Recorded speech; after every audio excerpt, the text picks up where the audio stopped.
morning to the Honorable Ministers of the Council, members of the media, online and TV 15 viewers, radio listeners via Tel TV Plus, St. Martin Gov Radio 107.9 FM, and respective radio stations island-wide. I'm Rolika Roach, and welcome to the live Council of Ministers press briefing for today, Wednesday, June 8th, 2022. At this time, I would like to invite the Minister of Finance, the Honorable Artwell Edion, to address you. Minister Edion, you have the floor. Good morning, Rolika. Good morning to the Honorable Prime Minister, my colleagues, to the media, and to the people of St. Martin. I've taken note of the articles in the Daily Herald on June 2nd and June 5th, 2022, on the use of the official exchange rate by businesses. And the ministry is not in agreement with the suggestion for businesses to unilaterally decide on the exchange rate between the Antillean guilder and the dollar of the United States of America. We have a law in place that regulates the exchange rate of the Caribbean guilder, which is now the Antillean guilder until the Caribbean guilder is implemented, and the dollar of the United States of America. This law is called the Caribbean Guilder Exchange Rate Regulation. Article 1 of the Caribbean Guilder Exchange Rate Regulation stipulates that the official parity of the Caribbean guilder is 1.790 per dollar of the United States of America. Article 2, first paragraph of the Caribbean Guilder Exchange Rate Regulation stipulates that the exchange rate for foreign exchange transactions in Curaçao and St. Martin of the dollar of the United States of America for the acquisitions or making available of foreign securities are determined by the Central Bank of Curaçao and St. Martin within a margin of fluctuation of 2.25%.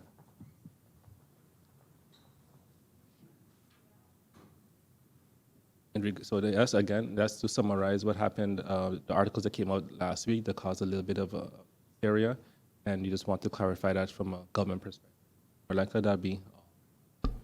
Thank you, Minister Edion. I would like to inform the members of the media as well as the viewing and listening public that Minister Edion will be leaving at 10:25.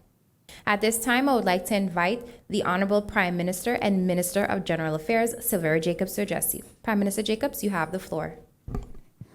Thank you, Rolika. Good morning to you. Good morning to my colleague ministers. Good morning to the members of the media here present as well as those following via online. Good morning, people of St. Martin. This morning, June 8th, we must say that it's been quite a rough 2 weeks for the government of St. Martin. We did lay two very important persons to rest this week. So I'd like to once again thank the people of St. Martin for the tremendous support during this difficult time, and also wish the family and friends, loved ones and colleagues of our acting governor, the late Reinhold Groeneveld, as well as the family, friends, colleagues here in government, as well as within the cultural heritage community, that of senior civil servant Alfonso Blyden, who was laid to rest yesterday. Indeed, it has been quite a difficult time, and the family and friends are wished much strength in moving forward, and of course, asking the community to continue to support them and uphold them in prayer. Last Friday, on the 3rd of June, we together hosted the panel discussion, which ended up, let's call it, being part one. The takeaways from that discussion, there was more presentations made by the panelists than actually a discussion taking place. The discussion was quite short due to the time constraints. So we feel it very important, based on the great interest that was shown, that we will definitely have follow-up discussions internally as well as with external partners moving forward on this topic, whereby it is a full government, society, community, business community, and individual need for focus to be on the family. And so I look forward to the future discussions as well as decisions that would lead to policies and actions that would see improvement in the quality of life of the individual, but more importantly, the family, which we feel is the core of society. Thank you to the Ministry of VSI and the Family Affairs and Women Affairs Department, Ms. Chantal Groeneveld, and all of the organizers. And thank you, of course, to all who tuned in and who were present to take part in the session. Of course, also thank you to the Honorable Minister Otley for his support and for our continued pledge as a Council of Ministers to address this holistically. On June 13th, next Monday, is the 37th anniversary of Flag Day. The government will be celebrating this and commemorating this day right here at the building, starting with a march from the Clem LaBega Square to here, joined by 3 schools. You're hereby encouraged that as a proud St. Martiner, whether born here or born to be here, as it is often said, that you would fly your colors high and show the deep and abiding love you have for our country. Of course, as the Department of Communications, Culture, and the Ministry of General Affairs, we are collaborating with this and, of course, putting out the flag protocols. Once again, we do this on a yearly basis, but it's available online. We can always go online and check to ensure that we're handling our flag with the highest level of respect. So thank you in advance for all who do that, others who maybe need a little reminder. I also encourage all the schools, all of our entities to ensure that the day is commemorated with celebrations. And I look forward to seeing all of the projections coming from those types of presentations also and being shared via social media. Hurricane season is upon us, and as we continue to deal with that, follow our www.stmartingov.org/hurricane, where you'll be able to download your hurricane readiness guide as well as tracking chart individually and stay informed. Also to follow SXM Gov Radio 107.9 FM for tips on how to prepare for you and your family. In an update also on the discussions with our state secretary, we have still to finalize those discussions, just in case that question would have come, and that you can save it for something else. The discussions are still ongoing as to the conditions that have been brought forth, and we're still hoping that this will resolve in a manner in which we as countries can live with. Also, the government of St. Martin continues with its preparations to be able to compensate civil servants within the month of June, and that is also continuous. So just to update on that, further discussions need to also still be had with unions, the state secretary, and other stakeholders as we move forward in de-escalation of the 12.5% cuts on our civil service, as well as the government entities and government subsidized entities as well. With that being said, that will be all for now, and I stay available for questions from the media. Thank you, Relaika. Thank you, Prime Minister Jacobs, for your opening remarks. At this time, I'd like to invite the Honorable Minister of Public Health, Social Development, and Labor, Omar Otley, to address you. Minister Otley, you have the floor. Thank you, Relaika. I'd like to start today with some COVID statistics, but first of all, good day to the Honorable Prime Minister, my colleague, the members of the media, the viewing and listening public. Recently documented, we have 56 active cases, but most importantly, we have 4 hospitalizations. This is a slight increase in hospitalizations, so I would like to remind the public to remain cautious. Do your best to maintain a healthy lifestyle, strengthen your immune system, and I pray for speedy recoveries of those that are hospitalized. Speaking of hospital, I had the privilege of witnessing last Friday a 530 cubic meter pour at the St. Martin General Hospital for Section 4 and 5 of the foundation. Section 6 and 7 is scheduled to be poured at the end of July. That will be over 1,000 cubic meters to be poured. So that is definitely great news. We are making progress. My approach with this project is to create deadlines in which the hospital and the company are obliged to follow. On a bright note as well, we started the anti-gang positivity advice school tour yesterday. We started at St. Dominic, where we spoke to the kids. I was accompanied by Mr. Kerry Wilson, who was an ex-detainee, now entrepreneur, singer, and activist. He really spoke to the kids, and I commend Mr. Kerry Wilson for his commitment We now look forward to addressing the other high schools and hope that we can touch, even if it's one life, we have done our job. Also in the media, we noticed that there's an article of me signing the decrees for the psych care. This is true. However, I'd like to change the narrative. It was written as if I was kind of forced. I wasn't forced because I had the ability to appeal the decision, but I chose not to appeal the decision. As I said, I never look at it as a loss to St. Martin. I was told to refrain from interfering, and I did so. The judge made their verdict, and however, I felt what is best for St. Martin and best for myself to continue and allow them to practice in St. Martin without going through an appeal, which I had the right to do so. Also, I would like to update on the statistics of arrivals for TIAT as well. We are between 85 and 87% of arrivals to our pre-2019 numbers. I hope that these numbers can continue to increase or maintain for the betterment of our people in St. Martin. So I look forward to any questions from the members of the media. Thank you, Minister Otley, for your opening remarks. At this time, I would like to invite the Honorable Minister of Public Health, Social Development and Labor, Egbert, my apologies, the Minister of Public Housing, Spatial Planning, Environment and Infrastructure, Egbert Duran, to address you. Minister Duran, you have the floor. Thank you, Rolika. For a moment, I thought I'd take up another post, but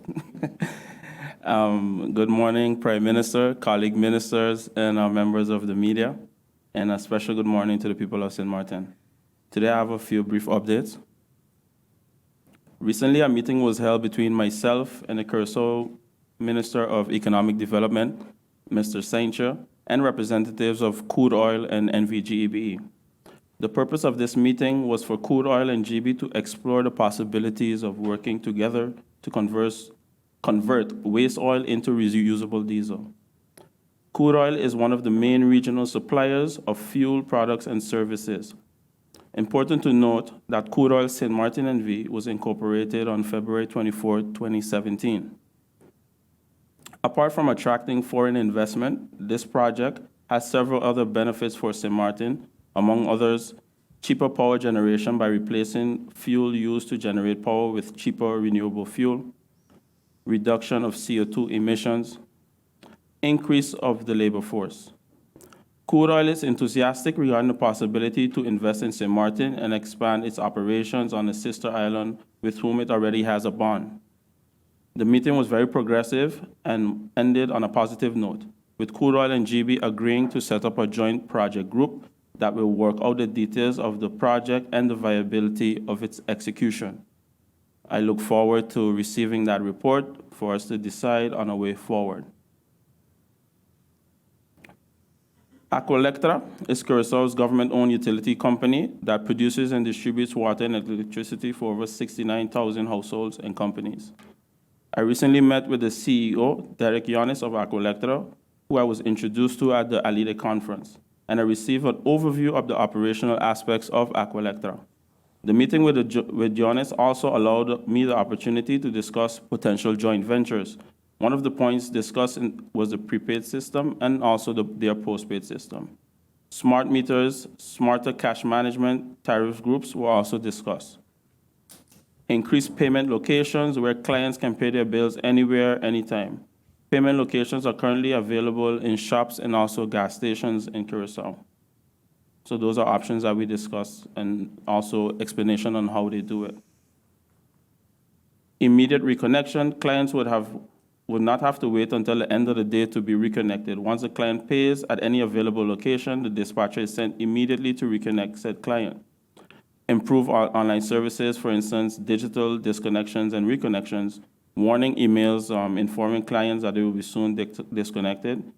And based on that point alone, there has been a noticeable decrease in disconnections due to the above. Mr. Yanis shared the statistics with me as well.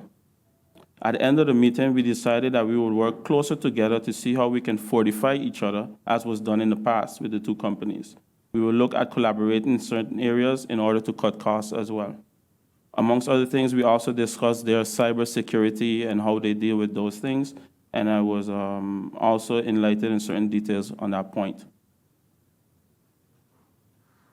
I'd like to move on to the maintenance of the streetlights.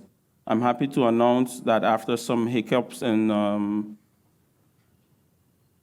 situations when it comes to shipping with parts and so forth, we are ready to once again proceed with the streetlight project. The restart of this project is scheduled to take place within the next 2 weeks, and MVGB, who is in charge of the management of the streetlights, will begin with the maintenance and also applying lights where is needed. The maintenance will be done per area, and it was decided to start in Point Blanche at the starting point.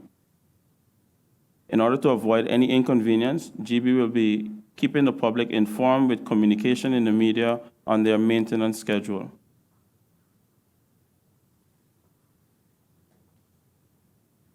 I would like to say before I close and briefly express my condolences to the family of the young man who was senselessly taken away from us and his loved ones a couple weeks ago. To the family and friends of Mr. Benjamin Chevalier, I pray that you find peace and strength today as you lay him to rest. Based on the reaction of his passing and expression of grief by many, I know that he was loved and will be dearly missed. I will also be attending his homegoing service, and I'd like to say that this has been a week of funerals. We had the late acting governor, we had Mr. Alfonso Blyden, and today Mr. Chevalier. This is a reminder from me to the public that, life is short, and we really have to take care of our well-being. Those are 3 different situations, and all of them went in 3 different ways. The acting governor was sudden, Mr. Blyden suffered for quite a while, and Mr. Chevalier was taken away senselessly. We have to really value our life and our moments that we have here. It is short, and I just want to send that message to the people of St. Martin. God bless, and thank you for the opportunity. Thank you, Minister Duran, for your opening remarks. If you have just joined us, you are watching the live Council of Ministers press briefing for today, Wednesday, June 8th, 2022. Thank you for joining us. We now move on to the question and answer session. However, before we begin, I would like to inform that the Honorable Justice Minister, Minister Richardson, is present, however, will not be making any opening statements, but available for any questions the media may have. The floor is open, and I'd like to invite Bibi Hatshaw of SMN News. You have the floor. Thank you, Rolika. Good morning, colleagues, ministers. Good morning. My questions is for 2 ministers today. It's the Minister of Justice and the Minister of VSR. Minister, next month will be 1 year since the late Lance Thomas was taken from his family. We've asked a number of questions to this minister several times, and all we are getting from the ministers is the investigation is ongoing and there is no information shared. Minister of Justice, I've expressed to you that I did my job. I did research. I know who took the decision to put Mr. Thomas in a jail cell. I knew of the MOU that was signed, unknowing to your person. Today, I'd like to know if you, as the Minister of Justice, have taken any disciplinary measures against those persons, and if the prosecutor's office has since cleared the management team of the prison, all of whom were made suspects in this case. Thank you, Ms. Shaw, for your question. A pleasant good morning to my colleagues, Prime Minister, the members of the press, and those tuning in. Ms. Shaw, you are correct that this is some time. I have followed up and continue to follow up. The response that I continue to get, though, from the prosecutor's office is that the investigation is ongoing, and they are not divulging any information to my person or to the public. What they have indicated is that the family they are in contact with, and if the family is of the position that they are not receiving the information or what they seek, they can contact the prosecutor's office. My person as minister, I do not have any additional information on the matter, sadly to say. So when it comes to disciplinary actions being taken, you would know that there is a change of management at the Point Blanche prison, and that all encompasses actions being taken for decisions that were made without my knowledge or approval. Okay, thank you. Thank you, Minister Richardson. I would now like to invite Jacqueline Hoffman of the Daily Herald. You have the floor. Good morning, Minister. Thank you, Rolaika. My question is for the Minister of VSA. Did you issue a ministerial decree for the new medical director of the Mental Health Foundation, the Hungarian doctor Samrat Horvat? And when was this ministerial decree issued? And in what capacity did he do home visits last week to patients? I'll have to follow up on with the answer. I'm not too familiar with the name and the doctor. I'll have to follow up. I can either answer you publicly, if that's what you would like, next week, or I can answer you via email. But I will follow up with your question. Okay. Thank you, Minister Otley. Ralph Cantab of Phillipsburg Broadcast. You have the floor. Thank you, Ms. Roach, and good morning to everyone. My question is for the Minister of Finance before you leave. My question relates to a follow-up on the question that asks about the 25% cut for ministers and MPs. Basically, I would like to know if the cut was applied according to the law due to reliable information that indicate that it wasn't the case. So basically, based on the law, the cut that had to take place was a 6% representation cost, a 2.5% transportation allowance reduction, the 6% vacation pay, and the 10.54 reduction from salaries. However, I was informed that the 10.54 reduction did not take place. So in case this information is false, can you please provide a breakdown that was used for such? And also, do ministers receive the representation costs or only parliamentarians? Thank you. Thank you for your question. Yes, we had your questions from last week, and there are follow-up questions also, so we were preparing to send that to you in writing. Yeah, my mic on.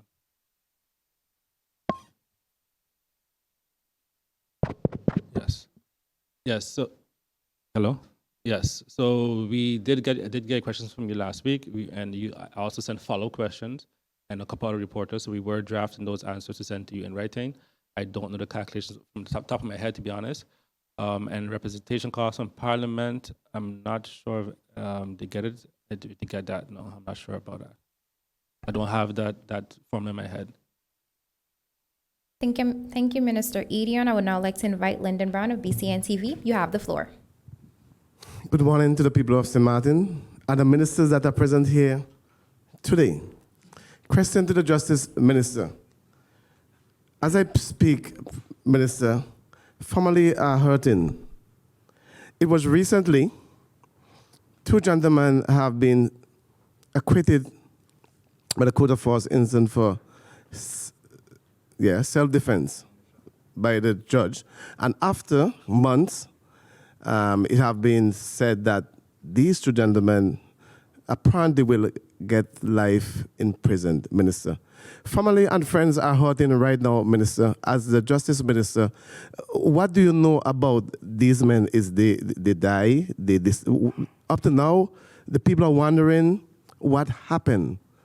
As the Minister of Justice, Minister, I concern about the pain that the families and friends are going through, Minister. There's no evidence whether they are alive. Are they? It's painful. What can you say to this matter, Minister? Mr. Brown, unfortunately, I have no response. I have absolutely no idea what you're speaking of. I don't know if you want to send that in writing where you can be more specific, but at this moment, I really don't have a response for you. Thank you, Minister Richardson. Mr. Brown, can you kindly send that question to Minister in writing? I would now like to invite Andrew Dick of TV Carib. You have the floor. Thank you, Ms. Roach. Good morning to the ministers. Minister of VSA. Concerning Carnival 2023, we heard that, of course, that it would go on bid. Is that still the case?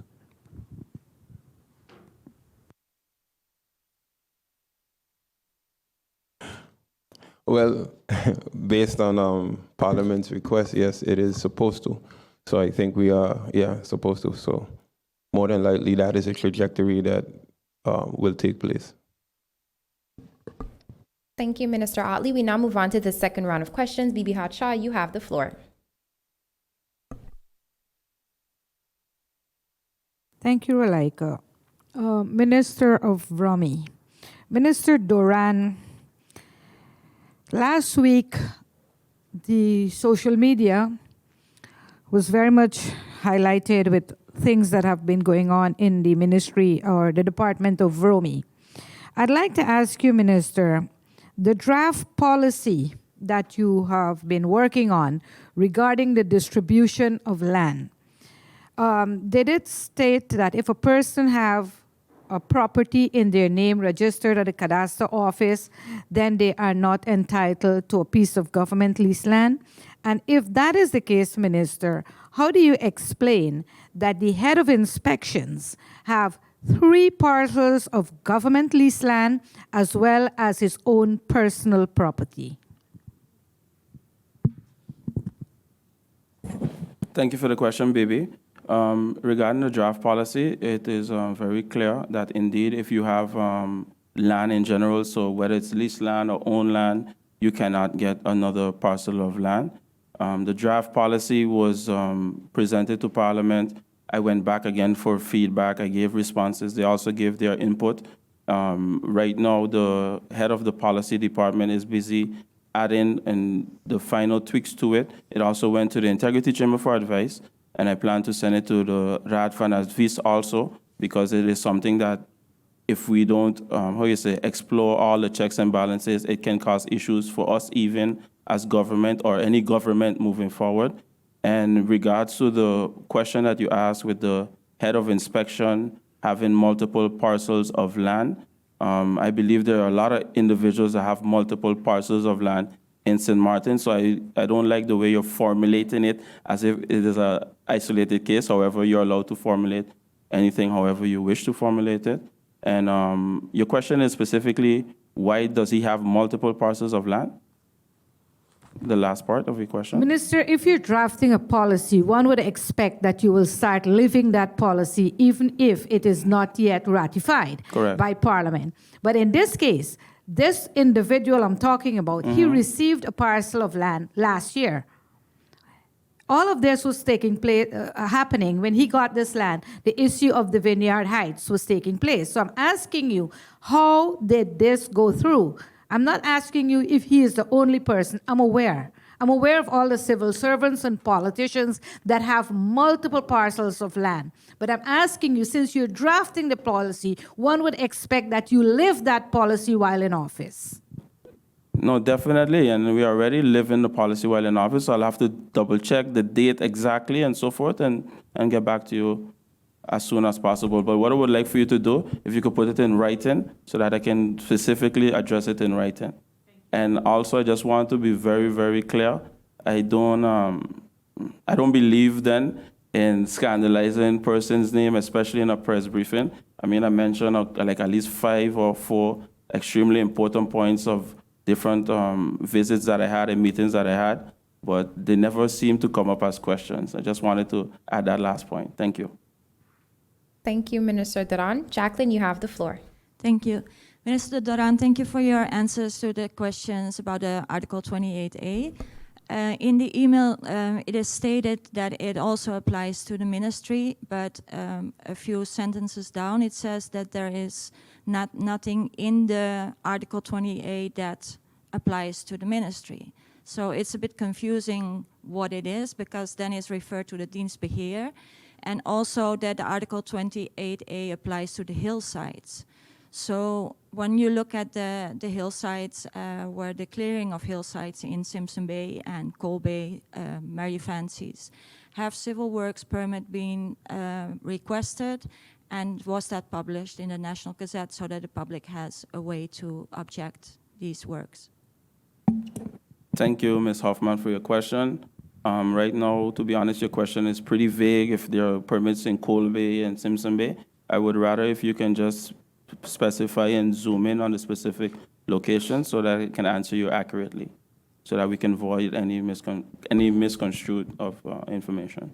It is said in the email that it applies to the removal of trees and clearing of hillsides. So in general, if hillsides are cleared, is there a civil works permit needed for that? Again, I would like for you to specify it because you asked about specific cases and your question is pretty general. If you can specify the area, whether in a picture or email, and then we can answer you accurately. I don't want to just say anything. I think that the article is pretty clear when and where it applies. So in order for me to give you an accurate answer, whether it was required in a specific spot in Colby, I would like if you can just send a picture and then you get an accurate response. All right, thank you. Thank you, Minister Duran. Ralph, you have the floor. Thank you, Ms. Roach. My question is for the Minister of Justice.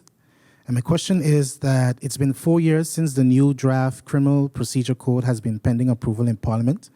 Can you provide an update on where the law stands, and has there been any update as well? Has there been any update as well on the policy on cybercrime, considering that the Criminal Procedure Code also contains elements of tackling cybercrime? Thank you. Thank you, Mr. Kantar, for your question. The draft policy or law is still in the hands of Parliament. I do not have an update on where they are with that, but I'm hoping that the Parliament of St. Martin can provide that soon. Thank you. Thank you, Minister Richardson. Lyndon, you have the floor. Send to the Minister of Health. Minister of Health, it is battering. It's highlighting, Minister, like you don't have the last say, Minister. The court issue ultimatum for you to give the license to the new dental health care, Minister. You had some problem with that maybe a year ago, Minister, but now it seems like you are being forced. And in my calculation, I believe the minister have the last say, that the court do not have to force the minister to make decision. Minister, so I'm asking you please to respond to this matter. Thank you, Mr. Brown. I touched on this in my opening statement, but however, there may be folks that missed it. The narrative that was placed in the papers today made it seem as if I was forced. However, I've always said, and I said it here, I do not view the court case as a loss to the people of St. Martin. I came in and met the situation. I tried to intervene, and I was advised to stay out and let the court decide. The court then has rendered a decision. I, as minister, the ministry, had the opportunity to appeal the decision. That has to be clear. We had the opportunity to appeal. We chose not to appeal, and we chose to grant. So therefore, I was not forced as it is being portrayed, because I do not see it as a loss to the ministry or a loss to the country of St. Martin. If it can benefit people, then we will go ahead with it. So thank you for your concerns and your comments. Thank you, Minister Otley. Andrew, you have the floor. Thank you. Prime Minister, as far as the Minister of TIAT, is he back at work? And if no, as far as continuity is concerned, what's the Council of Ministers doing concerning the Ministry of TIAT? Thank you.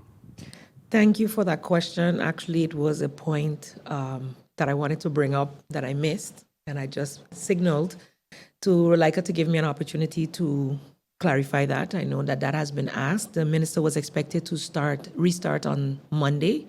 As you know, Monday we were busy with the funerals, etc. And I was notified that the minister had to return to the doctor for further evaluation.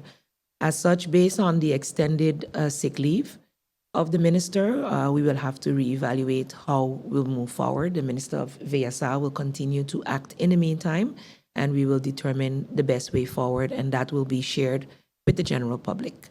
But as for now, health always comes first. The Minister of Romy mentioned that today. The recent passings that we've had, I think, and discussions throughout the community in awareness of our health and ensuring that that always comes first. We must always ensure that we respect that. But seeing the serious responsibilities of the ministry, we do not want this to continue for a very long time. And so we will be addressing ways in which this can be resolved in the best interest of all. We also don't want our Minister of VSA to be overburdened either for very long. So as a Council of Ministers, we will have to make a decision as well as with the coalition as to how we will be moving forward. Thank you, Prime Minister. We now move on to the third round. Prime Minister. Yes, I did have, and I would like to also take this time to wish our Minister of TEAT much strength in his recovery as well. I think we have lost that opportunity. And I did miss another announcement, Rolika, regarding the Hurricane Pass application process. Government departments and entities are reminded, businesses as well, of the approaching deadline of the application for the Hurricane Passes that will be this June 17th. So the form can be requested by sending an email to hurricanepassrequest@stmartingov.org. That's an email address, hurricanepassrequest@stmartingov.org. The email should include the name of the business or organization, the request for the disaster or hurricane pass. There are two different types of passes, so be very specific. The application form has to be completed and submitted to the offices of the Fire Department and Disaster Management to the attention of the Secretary located at Jackal Road 5. Office hours 9 to 4 p.m., Monday to Friday, with all necessary documents. So once you've received the form, then they have to be addressed to the Secretary, the offices of Fire Department and Disaster Management, attention to the Secretary, and the address is Jackal Road, number 5, Cahill. Thank you, Rolika. Thank you, Prime Minister Jacobs. We now move on to the third round. Bibi, you have the floor. Thank you, Rolika. My question is for the Minister of Justice. Minister, I think it's, if not last week, the week before, I noticed a publication in the newspaper where the ministry is looking to hire a person to fill the position of the head of IND. If I'm not correct, can you clarify? Wasn't there a candidate already selected for that position? If so, can you tell me what is the reason that a person is not appointed, and is there a reason for a new recruitment? And at the same time, Minister, can you give us an update as to the situation with the head of the Landesrecherche? Okay, so I'll try to be as quick as possible with answering these two questions. One, when it comes to the head of IBP, because it's for the entire, not just for the IND aspect, indeed a candidate was selected. However, in the interim period, there were some developments that changed the course of things. I'll state that an LB had not been issued to the person, so that position was not finalized, or that process was not finalized, thereby giving the ministry the opportunity to relaunch the position and do this all over again. When it comes to the position of head of Landesrecherche, similarly, there was some developments that came about that made it that, for example, when it comes to the age that one can take up this position, that played a factor, as well as some other things. And so we had to relaunch again. So in the process of selecting persons, we did have persons who we thought fit the positions quite accurately. However, due to certain developments that came thereafter, it was realized that we had to relaunch the positions, so we have. Thank you. Thank you, Minister Richardson. Jacqueline, you have the floor. Thank you, Rolika. A question for the Minister of Justice, the Minister of TEAT, and the Minister of VSA regarding the pig slaughtering situation at KB. The newspaper received the emails through my colleague where there was emails to LVV. Other information that we received is that LVV is only in charge with live animals, and then once they are slaughtered and the meat is carried down the hill, then that would apply to the health ministry. So the question is how this is followed up. And also LVV, they don't have, what I heard, the tools or the legal tools to do inspections on sites on the island and go to these places to, for instance, give fines or take other measures there. So that's to the Minister of Justice. Ms. Hoffman, I have to thank you for reminding me of this particular subject matter. There's so much going on at the same time that I did not get a chance to follow up with CAPSM to find out the status on this particular item. I'd ask your forgiveness for that, and I will look into it and then revert after. Okay, thank you. Minister Otley? I really don't understand what more you're asking of the situation, because we clearly sent all the information to the media. You specifically asked me about the situation where the pigs in the landfill, and I immediately reverted to the authorities that were in charge. And now I'm trying to figure out the next part. I don't know. In the email, it's referred to LVV. LVV is in charge with live animals. And so the question before was where the meat is going after the animals are slaughtered on the hill, under the tree, then to which supermarkets and restaurants this meat is going. Okay, well, you're giving me additional information. I will follow up on it, because in the beginning you specifically asked me about the situation with the pigs in the landfill, and I immediately acted on it from April.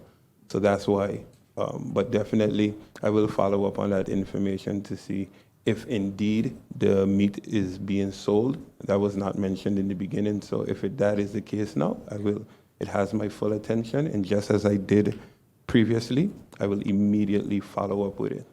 Also, I would like to just clarify a couple of things. Well, one thing that was asked by Ms. Hoffman earlier about the doctor from Hungary. There's only one doctor right now, Roberto Textra, working at MHF. He is legally working. He has a decree. He is from Portugal. The gentleman you are speaking of was here for 2 weeks on a work visit. He did do site visits with the legal doctor, which is very normal in the field. Medical Center does it as well. He was not treating patients. He did do work visits while he was here for 2 weeks with an established doctor. So he's not a doctor at MHF, and he's not permanently stationed. He's not even on the island at the moment. He was only here for 2 weeks. Thank you. Thank you, Minister Otley. Minister Duran?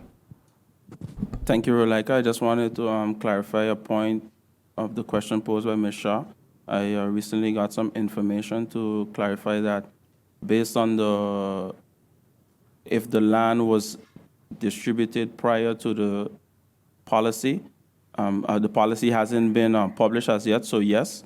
And however, the decree was passed way before this discussion of Vineyard Heights take place. So I just wanted to make that clear distinction. So for the general public, so I hope that resolves everything and that it is clear. So the decree was passed way before the discussion even started or took place.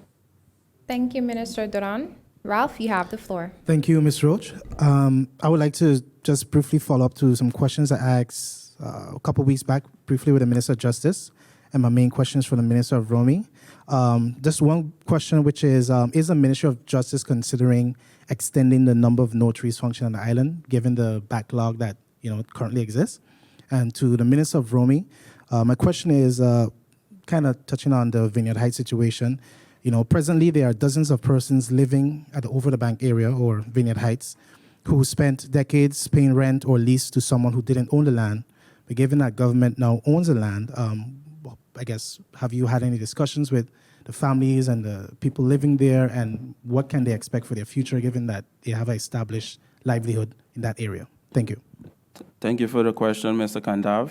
Indeed, a good while back, a couple months ago, I had a town hall meeting with the members of residents that live there then in the area.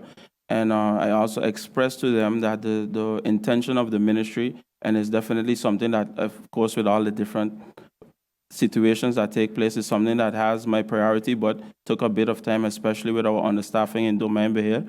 However, we're coming with a project team to kind of clean up the backlog, which ties into the point where Minister Justice is going to touch on respect to the notaries. There is indeed a lot of backlog, but to go back to the question, the intention is to legalize those that are legalizable. So that, because there also was a plan where there's a certain drainage where water has to pass through, and of course, it in the best interest of those persons, you cannot, be able to award them the land there if it's difficult for the water to pass. So those are different factors that need to take place. Of course, a reassessment also needs to take place with our engineering firm to determine what can stay and what can't stay. But in that meeting, that was also expressed and never ultimately followed up on because of the lack of human resource, to be quite honest. We have the entire registry. We also had persons that gave forward their names as a sort of a committee, and those persons consist of individuals that actually live there. And we also have drone images of what is there at the moment. Indication was also given to them to stop building. That was issued already in the past. So that, to be honest, I haven't heard any new developments of building there. So I'm glad that they are complying with that request.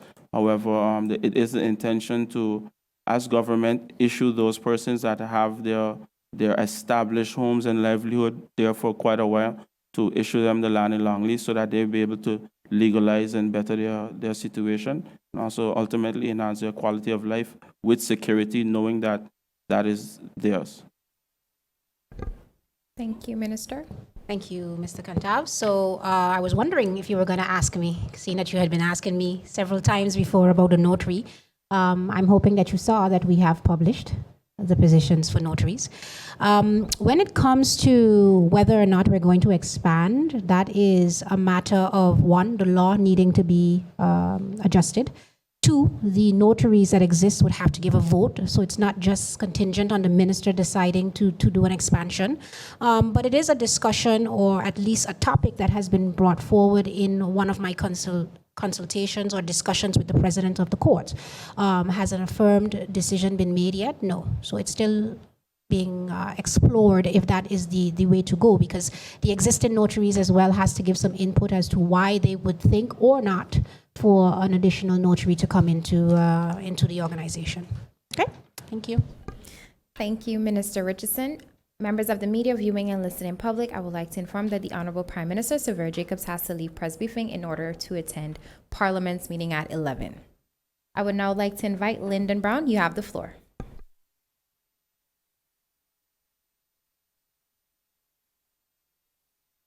Question to the Minister of Romy.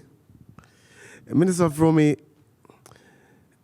I must say, the way you handle the situation with the removing of the container, Minister, as the youngest acting Prime Minister, I can remember last week you said that it's not your intention to derail local businesses. Minister, and oftentimes, when the minister do something great, and I find you handle the situation very well, you are not hearing it all over social media. And the person who actually involved they have accept that they went wrong, Minister. And this is an open door for dialogue, and the way you present that presentation last week, it was so understandable, Minister. And I know today you will want to say much, much more on that topic. Actually, I don't want to say much more on the topic. However, I appreciate your comments, and indeed, the individual did mention and acknowledge that they were wrong. And it is not my intention to stop any progress, because I issued the rental agreement. So therefore, that is a sign that I'm promoting entrepreneurship. It's something that I strongly believe in. However, we have to do things correct. And I cannot allow somebody that is how to put it, that has broken the rules on several occasions, so a repeat offender, so to speak, to continue to break the rules, because then it won't make sense for the permits department who are busy doing their work and evaluating permits, and you have people that are genuinely following up and waiting for their permits. Another point that is very important for the general public for me to mention is that even persons that have a building permit, it has an expiration date on it, and it's very important to check it out so that you could know that your permit has expired. So you can't have a permit from 2010 or 11 and then come and use it in this day and age. Not saying that that was a situation here, but I see it happening a lot, and persons send a lot of requests, so I just wanted to clarify that for the general public. Another point is once a permit is issued and public in the National Gazette, there's a period of which anybody within the community can appeal it. And if you build within that period without waiting for the period to elapse, then you will also be building and executing at your own risk. So those are just two very important points that I want for the general public to take note of and pay attention to. We are also working on different ways and means to continue to be efficient. I don't believe in being stagnant, and those will be brought forth as soon as possible. Thank you. Thank you, Minister Duran. Andrew, you have the floor. Thank you, Minister of Finance. Field relief. It's been a couple of weeks that you made an announcement that the situation would have been discussed in the Council of Ministers. So between you and or the acting minister of TIAT, if you can give me an update on how far is the initiative as to have field relief for the consumers. Thank you. Thank you for your question, Stick. In regards to that, the advice, I believe, has been sent to the Rafa Navis, the Council of Advice, and we are awaiting a response back from them as a Council of Ministers. So once we have that, then we'll know the next steps. Thank you, Minister Edion. Members of the media, this does bring us to the end of the question and answer session. Thank you for joining us. Also, please remember any further questions can be sent directly to the Minister's Cabinet. Honorable Ministers of the Council, members of the media, radio listeners, and online viewers, this brings us to the end of the live Council of Ministers press briefing for today, Wednesday, June 8th, 2022. For rebroadcast, tune into St. Martin Gov Radio via 107.9 FM, Cell TV Plus, the official Facebook page of the Government of St. Martin, the YouTube channel, Government of St. Martin, and TV 15. For video on demand, log on to the Government of St. Martin's YouTube channel.